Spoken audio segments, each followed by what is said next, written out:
का ये मतलब है, बादशाह के सामने पेश किया जाता है। बादशाह कहता है कि बुला कर लाओ, ये ताबीर बताई है। मुझे लग रहा है बादशाह के सामने लाए जाते कैद खाने से बाहर, और वो कहते हैं कि अच्छा इससे उपाय क्या है बचने का। 7 साल तक तो खेती होगी, 7 साल तक तो काफी पैदावार, हम ऐश करेंगे, मौज मस्ती करेंगे, लेकिन 7 साल के बाद जब कोरोना जैसी बीमारी आएगी, जब कहत साली आएगी, तो उस वक्त में क्या करेंगे। 7 साल तक तो भूखे मर जाएंगे। तो हजरत यूसुफ अलैहिस्सलाम फिर तरीका और तरतीब बतलाते, खुश कैद साली से बचने का तरीका। वो कहते हैं कि नहीं, डरने की घबराने की जरूरत नहीं है। सारे लोगों से कह दिए जाएं, जितने भी काश्तकार लोग हैं, किसान लोग हैं, उनको बता दो कि 7 साल तक खूब फसलें करो, खूब खेती करो, खूब गल्ले उगाओ और उनको स्टॉक करके रखो, खाने के बकद्र रख लो। उसके बाद फिर उनको स्टॉक कर लो कोल्ड स्टोर में, जो फैक्ट्रियां होती है स्टोर रूम में। आपके पूर्णिया में है जहां मकई के सीजन के अंदर में, वहां पर उनको स्टॉक किया जाता। उनको रखिए और बोरी में नहीं, बाली से दाने को बाहर निकाल कर नहीं, बल्कि मकई है, मकई के उसके उसके पूरे घड़ी के अंदर ही दानों को रख दीजिए, उससे मत निकालिए बाहर। जो गेहूं है, गेहूं की पूरी बाली होती, उस बाली को ऐसे ही काट कर रख दीजिए ताकि ज्यादा दिन तक रहे। अगले 7 साल में जो जरूरत पड़ेगी, कैद साली की वजह से, खुश्की की वजह से, वो दाने निकाल निकाल कर फिर लोगों के बीच में बांटा जाए, तो अगले आने वाले 7 साल जो कैद साली के हैं वो आसानी के साथ निपटाए जा सकते। ये तरतीब बताते हैं कौन? ये तरतीब बताते हैं यूसुफ अलैहिस्सलातु वस्सलाम। कैद साली से निमटने का आज का ये मंत्री, ये मिनिस्टर ऐसा कर पाएगा? नहीं। आता है पैसा पीएम फंड में 25,000 करोड़ रुपए आए, ये गटक गया हमारा प्राइम मिनिस्टर साहब, किसी को पता ही नहीं चला, ये हजम कर गया। बल्कि सत्यपाल मलिक जो कई स्टेट के गवर्नर रह चुके, उन्होंने स्पष्ट किया है कि जो कोविड के अंदर जो पैसे आए थे 25,000 करोड़ रुपए पीएमओ के फंड में, जो लोगों ने चंदा दिया था कि कोविड जैसी मुहलिक बीमारी से कौम के लोगों को, इस देश के लोगों को, जनता को बचाया जाए, लेकिन नहीं बचाया गया। उन पैसों को पीएम मोदी साहब ने अपना दोस्त, अपना करीबी, किनको, अदानी को लगा दिया। शेल मार्केट में 20,000 करोड़ रुपए इन्वेस्ट किए, लेकिन जवाब नहीं दिया। ये तो घोटाले और डाकू और चोर हैं जो कुर्सी इख्तिदार पर बैठे हुए। ये गरीबों की क्या मदद करेंगे? 700 किसान अपने गले में फांसी का फंदा लगाकर मर गया, लेकिन उनको पूछने तक के लिए नहीं पहुंचा, न कोई पीएम पहुंचा, न किसी स्टेट का सीएम पहुंचा। आज के मंत्रालय, आज के मिनिस्ट्री के लोग, आज के पीएमओ के लोग, आज के सीएमओ के लोग, ये सब के सब चोर और डाकू और ये सब के सब लुटेरे हैं, जो गरीबों के लिए नहीं सोचते हैं, जो इस देश के लाचार, बेबस, निहत्थे और मजदूर किस्म के लोगों के लिए नहीं कुछ समझते हैं, बल्कि अपना पेट भरते और अपने भागने वाले दोस्तों को हजारों करोड़ रुपए दान दे देते हैं कि जाओ तुम मेरे दोस्त हो। लेकिन इसका सही इस्तेमाल, मंत्रालय का सही इस्तेमाल कहां मिलेगा? कुरान में मिलेगा। हजरत यूसुफ फरमाते हैं कि जब ये सिचुएशन आने वाली है, इजालनी अला खज़ाइनिल अर्ज़, मुझे मंत्री बना दीजिए आप, मुझे मिनिस्ट्री दे दीजिए आप। हमने कहा कि देखो पागल आदमी, एतराज कर रहे थे ना तुम कि कुरान में आपका मंत्रालय नहीं है, कुरान में आपकी मिनिस्ट्री नहीं है। हमने कहा नहीं है।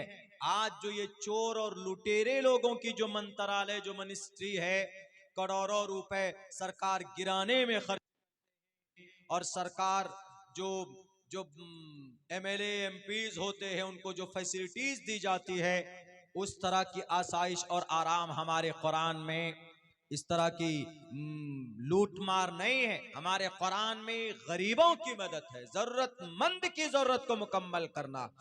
वक़ाल जअलनी अला खज़ाइनिल अर्ज़ इन्नी हफ़ीज़ुन अलीम, मैं हिफाजत करूंगा, मैं जानता हूं इस बारे में। हजरत यूसुफ फरमाते हैं, और जब वजीर खजाना बने हजरत यूसुफ अलैहिस्सलातु वस्सलाम, तो सिर्फ अपने मुल्क में नहीं, मिस्र में नहीं, आसपास के जितने भी मिस्र के करीब में जितने भी कंट्री और मुल्क थे, वहां से लोग आते थे। अरे मिस्र में एक बादशाह आया है, मिस्र में एक मंत्री है, मिस्र में एक मिनिस्ट्री है, चलो। कहत साली के जमाने में आते थे और फिर गल्ला भर भर कर लेकर जाते थे। ऊंट और घोड़े लेकर आते थे।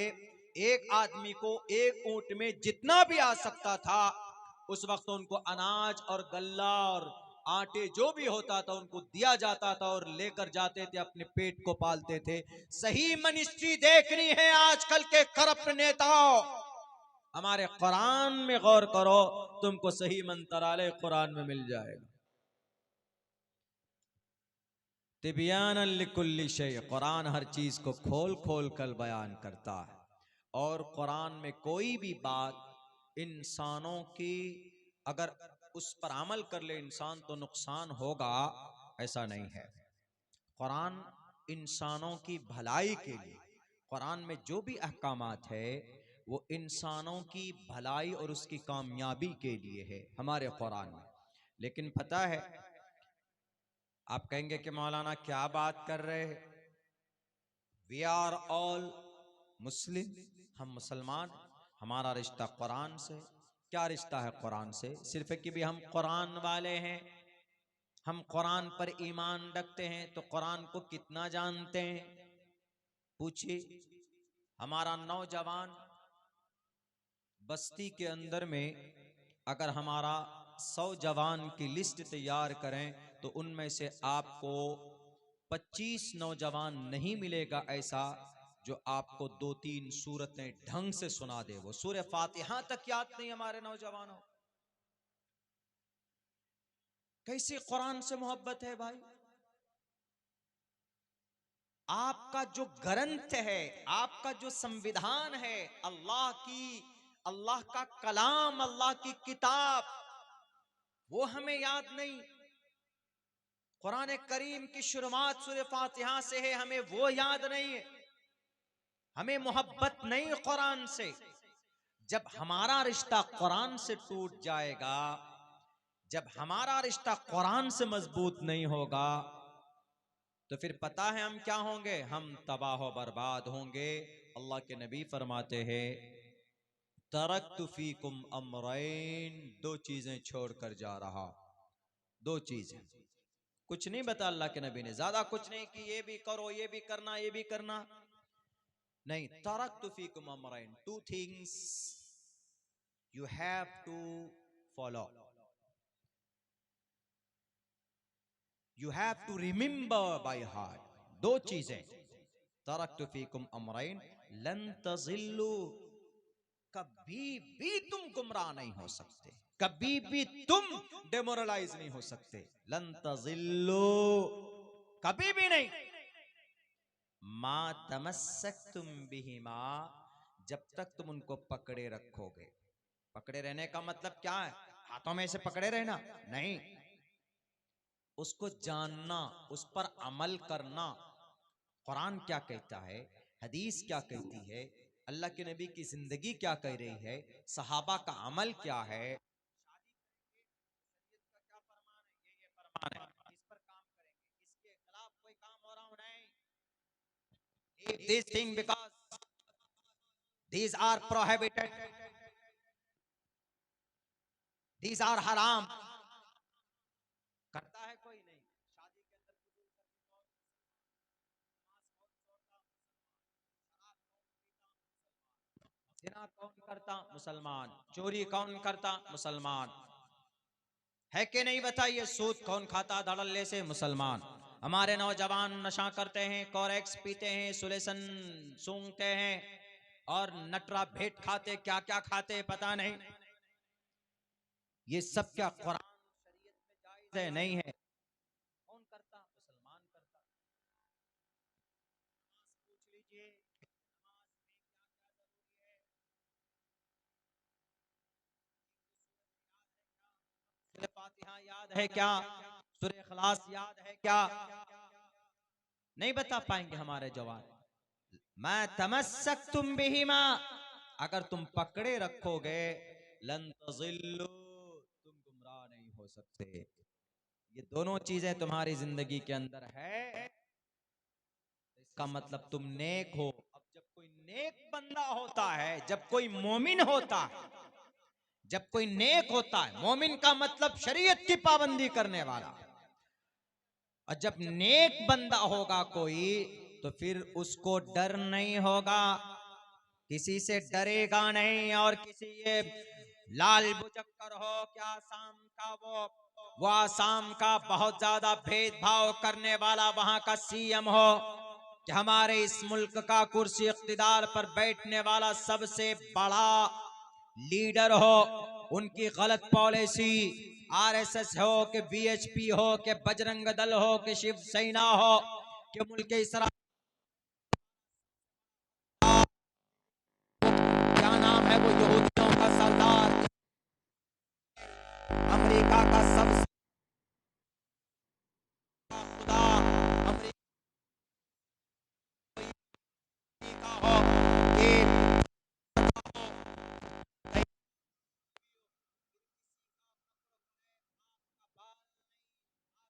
सच नहीं कर सकता।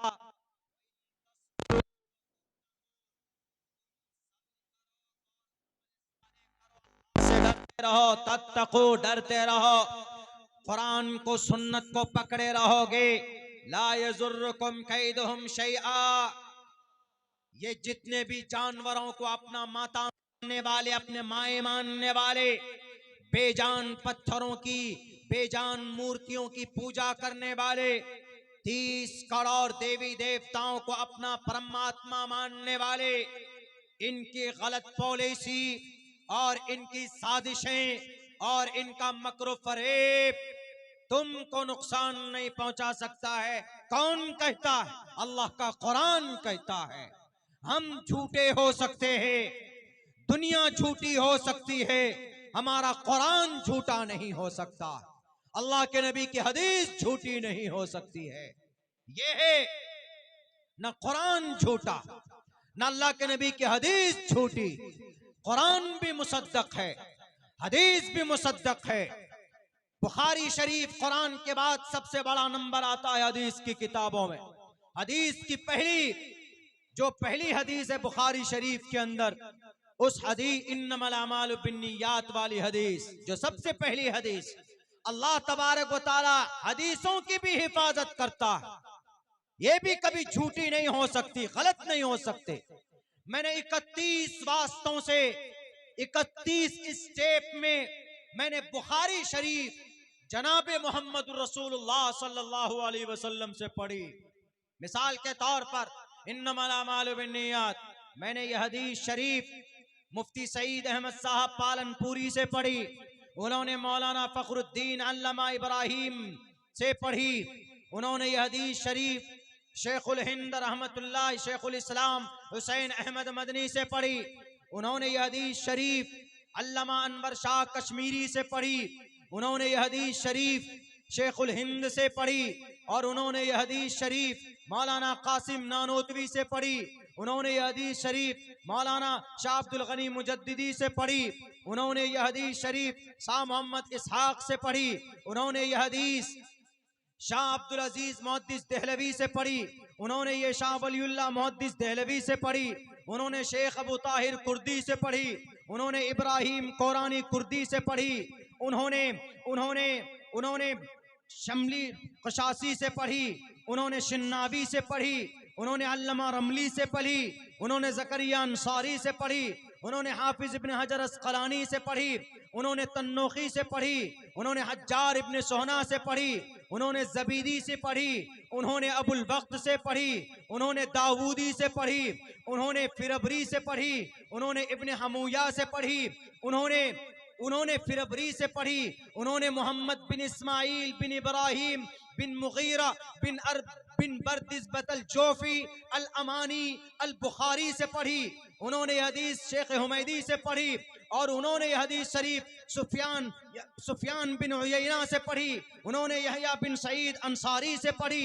उन्होंने मोहम्मद बिन इब्राहिम तैमी से पढ़ी। उन्होंने हजरत अलकमा बिन वक्कास लैसी रजी अल्लाह ताला अन्हु से पढ़ी और हजरत अलकमा बिन वक्कास लैसी फरमाते, मैंने यह हदीस शरीफ हजरत उमर फारूक रजी अल्लाह ताला अन्हु को मिंबर पर मैंने बोलते हुए सुना। वो फरमाते हैं, समियत रसूलुल्लाह सल्लल्लाहु अलैहि वसल्लम इन्नमल अमालु बिन्नियात, तमाम अमाल का दारो मदार नीयत पर है। 31 वास्तों से हमने यह हदीस शरीफ जनाब मोहम्मद रसूलुल्लाह सल्लल्लाहु अलैहि वसल्लम से पढ़ी। दुनिया का कोई इंसान कह सकता है कि भाई हमने ऋग्वेद फला संत से पढ़ा है, हमने यजुर्वेद फला शंकराचार्य से पढ़ा है और उन्होंने फिर फला देव से पढ़ा है, उन्होंने फिर फला ऋषि मुनि से पढ़ा है, उन्होंने फिर फला महंत से पढ़ा है और उन्होंने फिर जनाब वो देवी देवता से कृष्ण जी से पढ़ा है, शिव जी से पढ़ा है, गणेशा जी से पढ़ा। कोई बता सकता? नहीं बता सकता। ये नसब, ये सिलसिला, ये वास्ता, ये सिर्फ कुरान और हदीस का ही हो सकता है, क्योंकि अल्लाह कहता है कि ये कुरान मेरा कलाम है,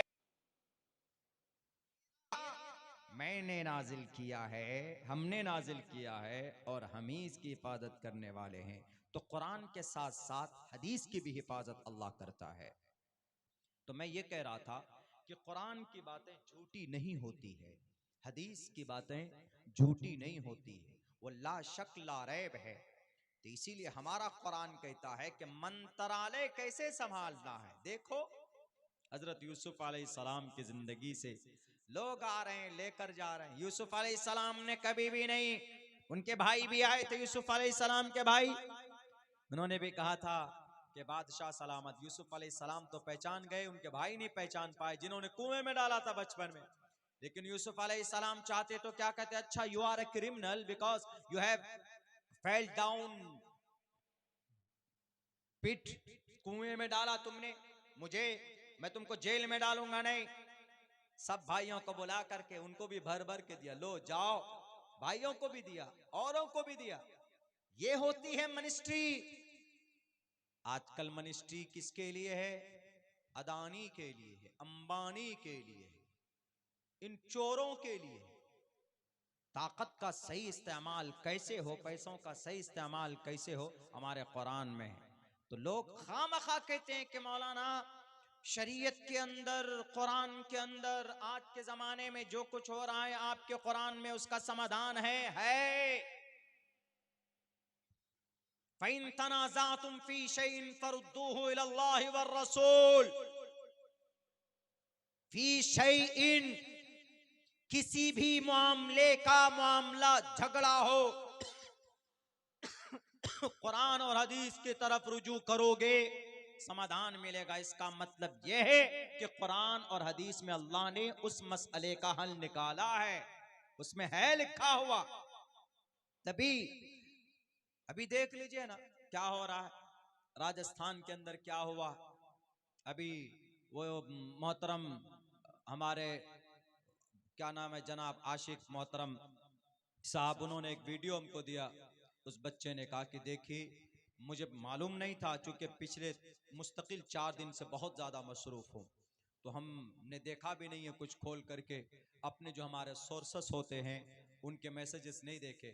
उन्होंने कहा कि देखिए अभी राजस्थान के अंदर क्या हो रहा है मौलाना, बुर्के, ये हिजाब को लेकर, बुर्का एक तरफ रखिए, बुर्का तो पूरे सर से पैर तक, हिजाब को लेकर, हिजाब सिर्फ ये सर के ढांकने को उमूमन बोलते हैं, लेकिन हिजाब से मुराद पर्दा है, पूरे पर्दा। कहा कि देख के क्या हो रहा, वहां का एक बाल मुकुंद ऐसे कोई नाम है वहां के विधायक का, और वो क्या है, वो संत है, महाराज है, योगी है। योगी तो नहीं, मैं तो कहूंगा कि वो ढोंगी, राजस्थान का, जयपुर के अंदर। क्यों ढोंगी है? क्योंकि हिजाब के बारे में वेदात में जिक्र है, मंत्रों में जिक्र है, साफ साफ लफ्जों में कहा है, यत्र नारयस्तु पूजन्ते रमन्ते तत्र देवता तत्र तास्तु न पूजन्ते न रमन्ते न तत्र देवता। औरत का सम्मान इस मंत्र में। दूसरा मंत्र यजुर्वेद का, अधेहि पश्यस्तिमोपरि संतराम सतराम पादको हरमाते कौशल्पको स्त्रीहीन ब्रह्मा स्त्रीहीन भवतः। दूसरा मंत्र यजुर्वेद का।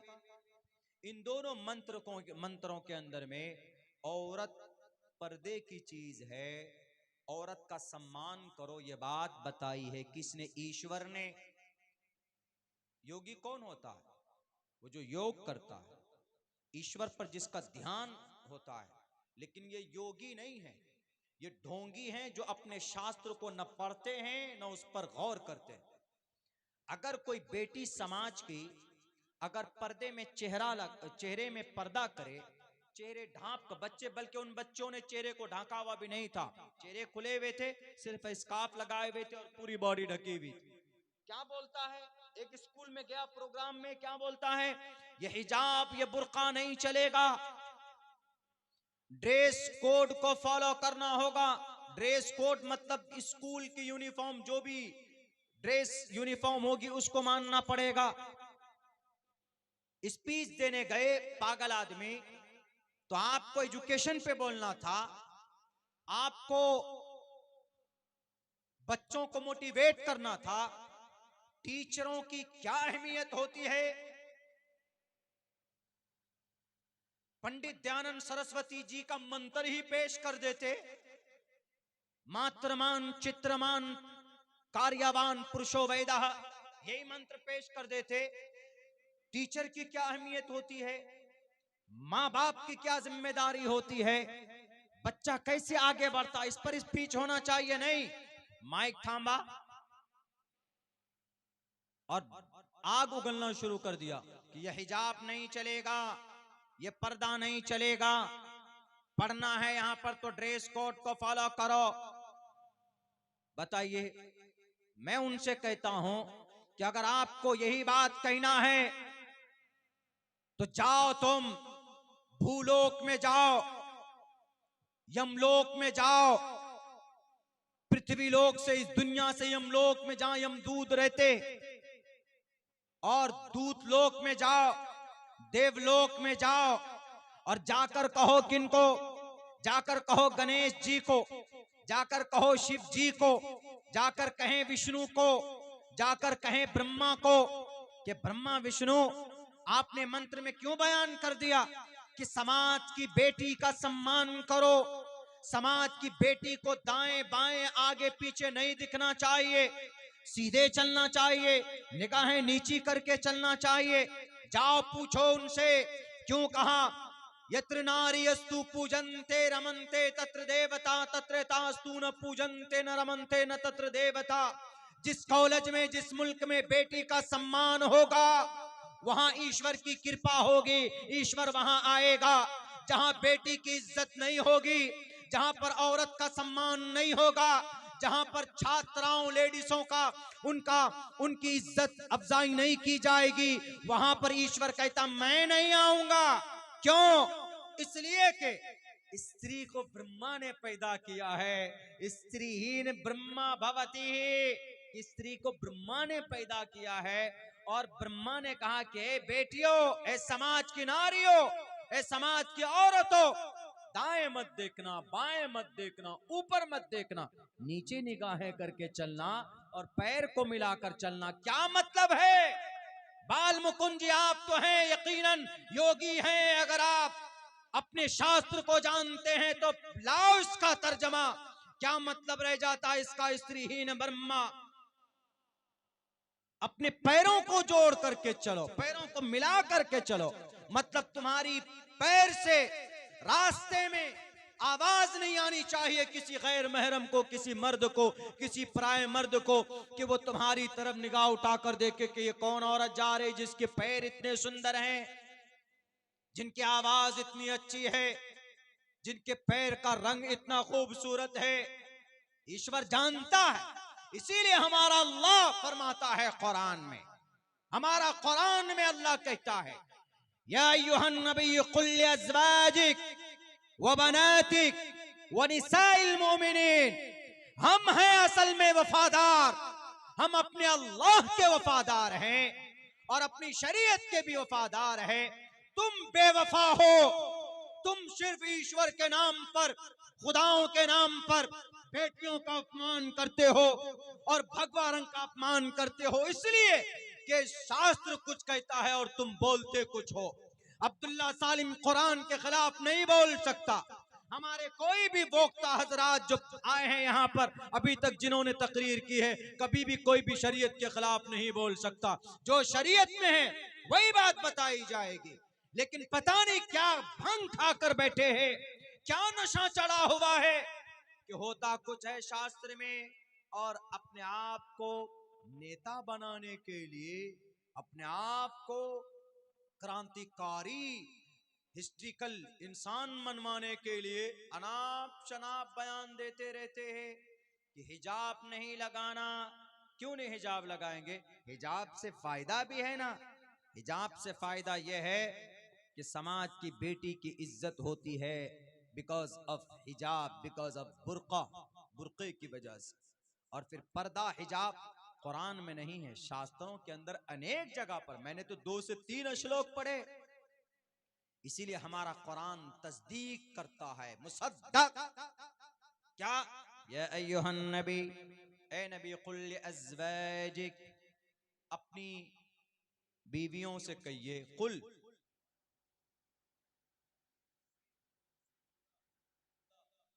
वुमेन, योर वाइफ्स, कुल अज़वाजिक, अपनी बेटियों से भी कहिए, कुल अज़वाजिक व बनातिक, अपनी बेटियों से कहिए, मोमिन की बेटियों से, मुसलमानों की बच्चियों से कहिए, व निसाइल मुमिनीन, और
रात के ये कलाई चलती है,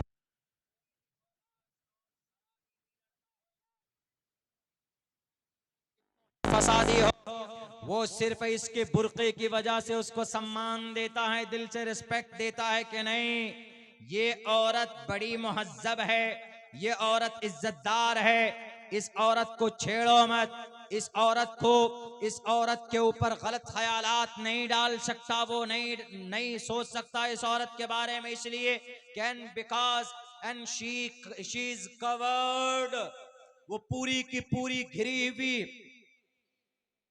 दुनिया जानती, मसल मशहूर है। आप चीनी को खोल कर रख दीजिए, उसमें मक्खी भी पड़ेगी और उसमें चींटी भी आएंगी और फिर सब उठा उठा कर लेकर जाएंगे, लेकिन अगर उसी चीनी के डब्बे को बंद कर दिया जाए तो वो महफूज भी होगी चीनी, उसकी हिफाजत भी होगी। ऐसे ही औरत है, औरत को अगर आप बाल खोल कर चलवा दें, टी शर्ट पहना दें और फिटिंग और स्कर्ट पहनाकर उसको चलवा दीजिए, जो इंसान शरीफ भी होगा वो भी 2 सेकंड के लिए बहक सकता है कि क्या है, अलग अलग कमेंट करने लगता है, कुछ भी बोल सकता है, देख भी सकता है। अगर उनकी बेपर्दगी की वजह से अगर कोई इंसान हवस की निगाह से देखता है तो जितना देखने वाला गुनहगार होगा, तो क्या वो बेपर्दा औरत, क्या वो गुनहगार नहीं होगी, वो भी गुनहगार होगी। अल्लाह के नबी का फरमान है, इन्नल मरअत औरतुन इदा खरजत इस्तशरफहा शैतान, कि जब औरत बाहर निकलती है तो उसका पीछा शैतान करता है, और फिर औरतें खोल कर अपने आप को बाहर निकलेंगी तो मेरे भाइयों, कुरान और हदीस के खिलाफ है और शैतान को दावत देने वाला ये अमल है। और जब लड़कियां खुलकर बाहर निकलती, अपने आप को प्रोटेक्ट नहीं करती, तो जिना के वारदात होते हैं। क्या पर्दे में रहकर, बुर्के में रहकर, हिजाब में रहकर हमारी समाज की बेटियों ने क्या तरक्की नहीं की है? उठाओ, कर्नाटका की रिपोर्ट है कि मैट इंटर के अंदर सबसे ज्यादा बड़ा अगर टॉपर कोई लड़की रही है तो वो बुर्का पहनकर उस लड़की ने उर्दू मीडियम के अंदर जब एग्जाम दिया, तो कर्नाटका पूरे सूबे के अंदर अगर कोई टॉपर है तो वो बुर्का पहनकर, वो समाज की बेटी जो तालिबा है, जिन्होंने कभी भी अपने चेहरे को खोलकर गैर महरम के सामने में नहीं पहुंचे, वो समाज की बेटी। और कभी भी कोई भी इंसान कुरान और हदीस को अगर मानता हो, उस पर अमल करेगा, वो कभी भी कहीं पर भी नाकाम नहीं हो सकता है। इस बुर्के का सबसे बड़ा फायदा तो यह है, बाल मुकुंद साहब, उसकी इज्जत महफूज होगी, उसकी तरफ कोई देखेगा नहीं, उसकी तरफ कोई हवस की निगाह से नहीं देखेगा। वाह वाह वाह, बहुत अच्छा है। मैं तो चाह रहा था कहीं से कुछ अल्टीमेटम आए, लेकिन ये तो बड़ा खतरनाक ऐलान करने के लिए बोल रहे हैं भाई। तो खैर, तो मुसलमानों, बस एक पैगाम देना बहुत इंपॉर्टेंट समझता हूं आजकल के जलसों में, वो ये है कि मुसलमान चूंकि अपनी शरीयत से दूर हो चुका है। मैंने कल भी एक जलसे में कही थी, आज भी कहता हूं कि अल्लाह सिर्फ ईमान पर मदद नहीं नाजिल फरमाता है कि मैं मोमिन हूं, बस अल्लाह को एक मानता हूं, कुरान पर अमल करते, कुरान पर ईमान है, नबी को आखिरी, मोहम्मद रसूलुल्लाह को आखिरी नबी मानता हूं, हदीस पर ईमान। ईमान रखने से काम नहीं चलेगा, ईमान के साथ साथ अल्लाह की मदद का जो वादा है ना, पता है किस पे है? आमाल सालिहा पर है, नेक अमल पर है। और आमाल सालिहा क्या है? नमाज है, रोजा है, ज़कात है, हज है, सुन्नत है, बेपर्दगी से बचना है, सूद से बचना है, शराब नहीं पीना है, कुरान की तिलावत करना है। जहां पर गाना उछल उछल कर सुनते हैं, तो वहीं पर कुरान की तिलावत सुनिए आप गाने के बजाय। मैं अपनी गाड़ी में अगर 800-900 किलो 9 घंटे 10 घंटे की सफर करूंगा, मेरी गाड़ी, मेरी अभी तक जितनी भी गाड़ी पे मैं अपनी गाड़ी पे बैठा हूं, मेरे ख्याल से 5 मिनट तक का म्यूजिक मेरी गाड़ी में नहीं चला। मैं चलूंगा यहीं से, न्यूज लगा दूंगा, ज्यादा ज्यादा वो सुनूंगा, या किसी की हिस्ट्री के ऊपर कुछ लगा दूंगा वो सुनूंगा, कुरान की तफसीर लगा दूंगा वो सुनूंगा। ज्यादा पसंद करता हूं न्यूज सफर में, क्योंकि उसके अंदर में कुछ मसाला वसाला होता है। वो भी न्यूज इन इन बेजमीर मीडिया वालों की नहीं, ये ईमान फरोश की नहीं। ये जो सब बरसाती मेंढक हैं, मोदी जी के टट टट टट करते हैं, इनके लिए नहीं। ये तो बड़ा चढ़ाकर पेश करते हैं खामखा, जो कुछ होता नहीं, जिसको दिखाना वो नहीं दिखाते, जिसको नहीं दिखाना वो दिखाते। मोदी जी कैसे खाते हैं आम? चूस कर खाते हैं कि काट कर खाते? कोई सवाल है भाई? आम खाने का कोई चूस कर खाता, कोई काट कर खाता है। पूछ रहे हैं इसको, आप थकते नहीं है क्या? मोदी जी बैठ करके हल जोतते हैं, थकते नहीं है? 10 लाख के तो जोड़े पहनते हैं वो। उनका अंडा भुन के आता है जर्मनी से, बाल काटने वाला आता है इसराइल से। थकते नहीं है। 3 लाख का तो पैन यूज करते हैं मोहतरम। बहुत अच्छा बोलते हैं, खाक बोलते हैं। पूरा सिस्टम होता है उनके चश्मे के अंदर फिट होता है, देख देख करके, देख देख करके वो देखते बोलते, देखते बोलते। बोलते हैं कि नहीं जनाब, उन्होंने बड़ी मेहनत की, चाय बेचकर यहां तक आया। हमने कहा कि भाई गनीमत है कि सिर्फ चाय बेची उन्होंने, तो देश का कुछ बचा नहीं, सबको बेच दिया। बेचने की आदत है, सस्ते में ही बेच दिया उन्होंने सब कुछ। दुनिया के अंदर में, भारत के अंदर में आज तक कोई इंसान ऐसा मिला है जिसने कहा कि मैंने मोदी जी के हाथ से चाय पी है? कोई नहीं मिला। एक नैरेटिव बना दिया गया, बैरकैट। तो मैं यही कहना चाहता हूं कि आज मुसलमानों को जरूरत है, नेक अमल की जरूरत है। सिर्फ कलीमा से, सिर्फ मोमिन बनने से काम नहीं चलेगा। नेक मोमिन बनिए। कुरान में जो है वला तहिनु वला तहज़नु व अंतुमुल आलौन इन कुंतुम मोमिनीन, इससे मुराद ये है कि नेक साले अच्छे काम करते रहे। मोमिन की शान और पहचान ये। मेरे भाइयों, मैं तो चाह रहा था कि भाई कोई इशारा है ताकि मैं अपनी बात जल्दी खत्म करूं। इसमें बात कही गई चंदे की, तो चंदा, अच्छा इसमें भी एक बात मैं बताऊं, जलसा करते हैं, इसमें मुकर्रर आते हैं, चंदा करते हैं, या गांव समाज में गाड़ियां जाती है, मदरसे के ताल्लुक से चंदा होता है, असातिज़ा जाते हैं जो पढ़ाते हैं वो चंदा करते हैं। ये चंदा करना ही जो तरीका है, ये यकीनन जिल्लत है कौम के लिए, चंदा करना। अरे इनमें चंदे की आवाज लगाने की जरूरत ही नहीं पड़नी चाहिए। एक मदरसा है आपके गांव में, आपके समाज में, एक इमाम साहब, एक मस्जिद है। गांव के अंदर कितने घर है? जो इतने घर हैं, सबके ऊपर बाज़ाब्ता एक फिट होना चाहिए कि भाई अगर 500 घर है तो हर घर से महीने में 200 रुपए निकालो, बैतुल माल में जमा होगा। कहां होगा?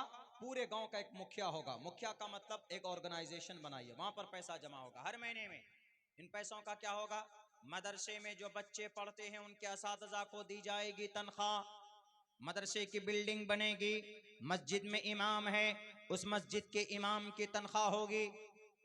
ऐसा होना चाहिए कि नहीं? लेकिन अब क्या बना दिया है, ऐसा लग रहा है कि जैसे मदरसा, मदारिस, मदरसे वालों की जरूरत है कि नहीं भी मदरसा चलाएंगे, हमारी जरूरत है। ये मदरसा चलाना उलमा की जरूरत नहीं है। मदरसा हर एक मुसलमान की जरूरत है, मकतब हर एक मुसलमान की जरूरत है, मस्जिद हर एक मुसलमान की जरूरत है। अगर आप खुद से, आपको जब तक मोहब्बत नहीं होगी मदरसों से, मस्जिद से, मकतब से, तो ये बुलडोजर चलना बंद नहीं होगा। स्पेन के अंदर 786 में अब्दुल रहमान अव्वल की बनाई हुई 1400 खंबे वाली कुर्तबा की जामे मस्जिद आज चर्च और कलीसा में बदल दिया गया। मस्जिद अक्सा जिसके इर्द गिर्द अल्लाह ने बरकत रखी है, हम आलमी सतह के मुसलमानों की बेहिसी की वजह से, मोहब्बत न होने की वजह से 1967 से यहूदियों के कब्जे में बाबरी मस्जिद वीरान हो गई थी। न नमाज न अजान, अल्लाह ने जालिमों को मुसल्लत किया, शहीद कर दी गई। अगर मुसलमानों याद रखिए, ये मत सोचिए कि हम सीमांचल में हैं, जब गोलियां चलती है, जब बातिल ताकतों की तलवार चलती है, तो फिर सिर्फ टोपी और दाढ़ी वाला कटता है, आलिम नहीं, एक एक मोमिन को काटा जाता है। इसीलिए मदरसा चलाना है तो ये चंदे का निजाम बंद कीजिए, खुद से जाकर पैसा दीजिए। हर गांव का एक एक बंदा 500 रुपए किलो का, 200 रुपए किलो में योगी जी की अम्मा को काट कर खा सकता है, गाय माता के मांस को खा सकता है, 300 रुपए के किलो में मछली खा सकता है। और जनाब हर महीने के अंदर कम से कम 2000 रुपए की मांस मछली कौन नहीं खाता, मुझे जरा बताइए। तो अगर 100 रुपए मस्जिद या मदरसे के नाम पर वो हर महीने में जाकर मोहतमिम साहब को, नाजिम साहब को दे देंगे, तो क्या घर के अंदर तरक्की होगी कि नहीं होगी? होगी। लेकिन नहीं, क्या समझते हैं, मदरसा तो मौलाना की जिम्मेदारी है, वही चलाएंगे, इनका एहसान है। ये अगर आपके पास रसीद लेकर जाते हैं तो तौहीन है इनकी, उलमा की। लेकिन फिर भी बेचारे अपने आप को मदरसा चलाने के लिए, कुरान के पैगाम को आम करने के लिए आपके पास जाते हैं और आपसे भीख मांगते हैं, तब जाकर मदरसा चलता है। अगर ये मदरसा नहीं रहे ना तो मेरे भाइयों कौम मुर्तद हो जाएगी, बच्चे हमारे गुमराह हो जाएंगे। क्यों? मदरसों से दीन जिंदा है ना। मदरसा है तो उलमा है, उलमा है तो कुरान का सही पैगाम आपके बीच जाएगा। और जब मदरसा नहीं रहेगा, उलमा कहां से आएंगे? जब उलमा नहीं आएंगे तो फिर वो कोई जैसे गाय को माता मानता है, वही जो प्राण प्रतिष्ठा करता है, यानी उल्टा। प्राण प्रतिष्ठा का मतलब जानते हैं? प्राण प्रतिष्ठा का मतलब किसी ईश्वर की मूर्ति में जान डालना, यानी किसी खुदा की मूर्ति में। समझाने के लिए खुदा बोल रहा हूं, खुदा की मूर्ति नहीं होती, बस इतना समझ लीजिए। किसी परमात्मा, परमात्मा कौन हुआ? खुदा हुआ। किसी खुदा की मूर्ति में जान डालना, कौन? किसी इंसान के जरिए से। ये तो उल्टा मामला हो गया। फिर वो खुदा कैसा भाई जो इंसान जिंदा कर रहा है उसको? खुदा तो वो होता जो इंसान को जान डालता है ना। लेकिन यहां उल्टा हो गया। श्री रामचंद्र जी की मूर्ति में किसने जान डाली? मोदी जी ने। और फिर श्री रामचंद्र जी खुदा कहां से रहे? कैसे खुदा है कि मोदी जी जिंदा कर रहे हैं उसको? प्राण प्रतिष्ठा का मतलब रूह डालना मूर्ति में। तो फिर ऐसे अकायद आ जाएंगे, हमारे बीच में भी आ रहे हैं ना। मुसलमानों में भी बहुत सारे ऐसे मकतबे फिक्र तैयार हो गए कि जिनके अकीदे के अंदर में खुराफात है। अगर मदारिस मकातिब नहीं रहे तो ये सब खुराफात चलता रहेगा और आने वाली नस्ल, यकीन नहीं होता है, आप अपने गांव के अंदर मदरसा है बंद कर दीजिए, ज्यादा नहीं, सिर्फ 15 साल के लिए बंद कर दीजिए। आपका जो बच्चा होगा ना, वो उस बच्चे को ये भी मालूम नहीं होगा कि अल्लाह तबारक व ताला की तारीफ कुरान में कहां पर है, यानी कुल हुवल्लाह भी बच्चे को याद नहीं होगा। 2 खुदा, 3 खुदा, 4 खुदा, 5 खुदाओं को मानने वाले बच्चे होंगे। फिर ऐसी ही तो हिंदू कौम गुमराह भी है ना। हजरत नूह अलैहिस्सलाम की कौम है ये योगी जी, ये मोदी जी, ये अमित शाह वगैरह, ये भटकी हुई सनातन धर्मी जितने भी, हजरत नूह की भटकी हुई कौम। उनको बताने वाला कोई मिला नहीं, उनके शास्त्र को कोई पढ़कर समझाने वाला हुआ नहीं, तो बस 33 करोड़ खुदा आ गए उनके बीच में। आपके बीच में अगर एक अल्लाह, अल्लाह की वहदानियत को बाकी रखना है, कुरान के पैगाम को जिंदा रखना है, तो मदरसा जरूरी है।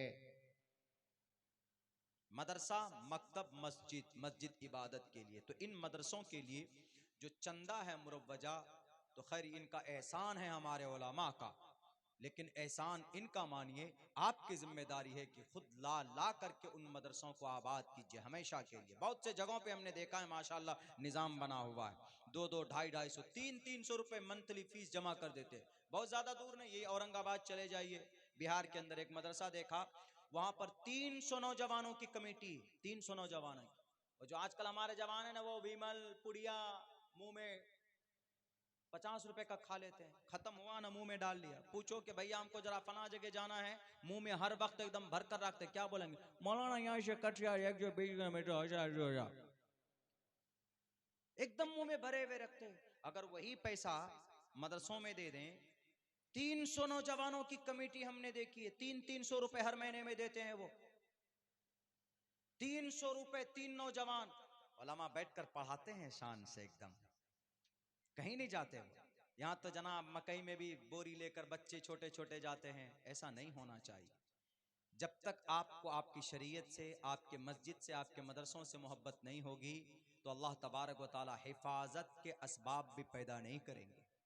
इसीलिए तो मदारिस बंद हो रहे हैं, इसीलिए तो मसाजिद के ऊपर बुलडोजर चल रहा है, इसीलिए तो कुरान के मानी मसले के ऊपर कानून बनना। यूसीसी नहीं आया अभी, यूनिफॉर्म सिविल कोड आने दीजिए, आपके कुरान के ऊपर पाबंदी लगेगी, आपके कुरान के हुक्म पर पाबंदी लगी।